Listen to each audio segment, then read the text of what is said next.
Assalamu alaikum. Welcome back to my YouTube channel Ibrahim English Academy. S.S.C English Second Paper. Question number 1 with clue for vocabulary and grammar.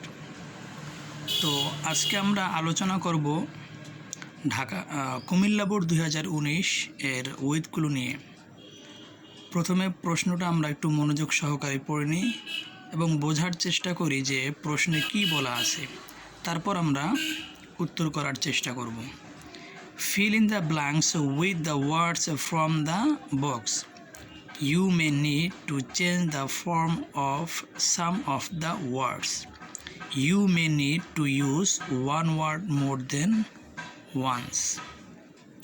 তো প্রশ্নে বলা আছে শূন্যস্থানগুলো পূরণ করো box থেকে শব্দগুলো নিয়ে, অর্থাৎ তোমার পরিবর্তন করা হতে পারে কিছু কিছু শব্দ। আর 3 নম্বরটা বলা আছে যে তোমার প্রয়োজন হতে পারে, অর্থাৎ একটা শব্দ একাধিকবার ব্যবহারের প্রয়োজন হতে পারে উত্তর করার ক্ষেত্রে। তো এবার বক্সে আমরা দেখি, বক্সের মধ্যে যে শব্দগুলো আছে সেগুলো প্রত্যেকটার অর্থ আমরা জেনে নিই। এ মানে একটি, অর্থাৎ আর্টিকেল। হিন্ডার মানে হচ্ছে বাধাগ্রস্ত করা। ইন হচ্ছে প্রিপজিশন, মধ্যে। ডেভেলপমেন্ট মানে হচ্ছে উন্নয়ন। উইথ মানে হচ্ছে সাথে, এটাও একটা প্রিপজিশন। জয়েন্ট মানে হচ্ছে যৌথ। অফ প্রিপজিশন ড্র বা এর অর্থ। বুন মানে হচ্ছে আশীর্বাদ। ইরাডিকেট মানে হচ্ছে নির্মূল করা। ল্যাগ মানে হচ্ছে পিছিয়ে পড়ে যাওয়া। তো এবার আমরা মূল প্যাসেজটা পড়ি এবং উত্তর করার চেষ্টা করি। Bangladesh is besetted dash many problems. Bangladesh হচ্ছে অনেক সমস্যায় জর্জরিত। তো এখানে একটা অ্যাপ্রোপ্রিয়েট প্রিপজিশন বসবে, সেটা হচ্ছে উইথ। বিসেট উইথ মানে হচ্ছে জর্জরিত। তাহলে Bangladesh is beset with many problems. Bangladesh অনেক সমস্যায় জর্জরিত। Illiteracy is one of them. নিরক্ষরতা তাদের মধ্যে অন্যতম। It is not a dash to us, অর্থাৎ এটা আমাদের জন্য আশীর্বাদ নয়। তাহলে আশীর্বাদ ইংরেজিটা হচ্ছে বুন। ইট ইজ নট এ বুন টু আস, এটা একটি আশীর্বাদ নয় আমাদের কাছে। ইট ইজ আনডাউটেডলি, এটা নিঃসন্দেহে একটি অভিশাপ।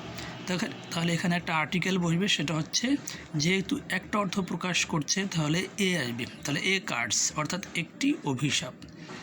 ইট হ্যাশ অল কাইন্ডস অফ, তাহলে এটা বাধাগ্রস্ত করে। তাহলে বাধাগ্রস্ত ইংরেজিটা হচ্ছে হিন্ডার। ইট যেহেতু থার্ড পারসন সিঙ্গুলার, তাই ভার্বের শেষে একটা এস বসবে। It hinders all kinds of development of a country, এটা একটা দেশের সকল প্রকার উন্নয়নকে বাধাগ্রস্ত করে। It also causes many other problems, অর্থাৎ এটা আরও অনেক সমস্যা তৈরি করে থাকে ইন আওয়ার সোসাইটি, আমাদের সমাজে। তাহলে এখানে একটা প্রিপজিশন বসবে, সেটা হচ্ছে ইন আওয়ার সোসাইটি, অর্থাৎ আমাদের সমাজে। আচ্ছা, এরপরে অ্যাস, যেহেতু মোস্ট অফ আওয়ার পিপল, অর্থাৎ যেহেতু অধিকাংশ লোকজন আর নট কনসিয়াস, সচেতন নয়। আচ্ছা, কনসিয়াসের পর একটা অ্যাপ্রোপ্রিয়েট প্রিপজিশন বসবে, সেটা হচ্ছে অফ। কনসিয়াস অফ, যেহেতু অধিকাংশ লোক সচেতন নয়।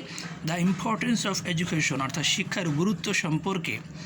We can not take proper steps, অর্থাৎ আমরা যথাযথ পদক্ষেপ গ্রহণ করতে পারি না। টু ড্যাশ ইলিটারেসি, অর্থাৎ নিরক্ষরতা দূর করার জন্য। তাহলে দূর করা ইংরেজিটা হচ্ছে ইরাডিকেট। টু ইরাডিকেট ইলিটারেসি, আমরা যথাযথ পদক্ষেপ গ্রহণ করতে পারি না নিরক্ষরতা দূর করার জন্য। অ্যাজ এ রেজাল্ট, ফলে উই আর ড্যাশ বিহাইন্ড, ফলে আমরা পিছিয়ে পড়ে যাচ্ছি। As a result we are lagging behind, ফলে আমরা পিছিয়ে পড়ে যাচ্ছি। Present continuous tense. পরে we have to depend on the foreign aids, অর্থাৎ আমাদেরকে বিদেশি সহায়তার উপরে নির্ভর করতে হয়। All of us should come forward, সকলেরই উচিত এগিয়ে আসা। তাহলে যৌথভাবে ইংরেজিটা হচ্ছে জয়েন্টলি, অর্থাৎ এখানে অ্যাডজেক্টিভ আছে, অ্যাডজেক্টিভটাকে অ্যাডভার্বে রূপান্তর করতে হবে জয়েন্টলি অর্থাৎ যৌথভাবে এগিয়ে আসা উচিত to remove illiteracy from society. সমাজ থেকে নিরক্ষরতা দূর করার জন্য আমাদের সকলেরই উচিত এগিয়ে আসা। Then the dash of the country will be possible. Then the development of the country will be possible. তখনই শুধুমাত্র দেশের উন্নতি সম্ভব হবে। তো এবার প্রত্যেকটা অ্যান্সার এখানে নিচে বাংলা সহকারে দেওয়া আছে, যাতে তোমরা সহজেই বুঝতে পারো অ্যান্সারগুলো এবং বাংলাটা যেন সহজে বুঝে অ্যান্সার করতে পারো, এ কারণে অ্যান্সার এবং অ্যান্সারের বাংলাটা দেওয়া আছে। এই নম্বরে Bangladesh is beset with many problems. Bangladesh অনেক সমস্যায় জর্জরিত। তাহলে এখানে অ্যাপ্রোপ্রিয়েট প্রিপোজিশন বসছে উইথ, বিসেট উইথ মানে হচ্ছে জর্জরিত। এরপর আছে B number, it is not a boon to আস। এটা আমাদের নিকট একটি আশীর্বাদ নয়।